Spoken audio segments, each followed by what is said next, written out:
Hello friends, पुन्हा स्वागत आहे तुमचं माझ्या 5व्या व्लॉगमध्ये. तुम्ही म्हणताल आज पुन्हा ही आरशासमोर. हा आरसा नावाचा खरा एक मित्र आहे. तो मला कधी जज करत नाही. चला तर मग आजचा दिवस पाहूया. छोटासा दिवस होता पण छान गेला. मुलाला मम्मीकडे सोडलं, ऑफिसला जाण्याची तयारी.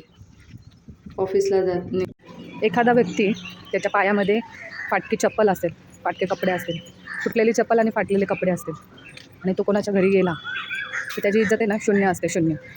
हो, पण तोच जर माणूस पुढे जाऊन हातात 4 अंगठ्या, गळ्यामध्ये 4 चैनी आणि खिशामध्ये पैशांचा बंडल घेऊन गेला की त्या माणसाच्या शब्दाला तेवढीच किंमत असते जेवढं त्याच्या खिशातल्या बंडलला असतं. ऑफिसमध्ये आज काही दिवस खास नाही गेला. वर्कलोड पण एवढं नव्हतं. पण ऑफिसच्या बाहेर आल्या मला मिळाले एक सरप्राईज. ते म्हणजे आमचे मिस्टर आले आम्हाला घ्यायला. ते म्हणजे एक सरप्राईजच आहे.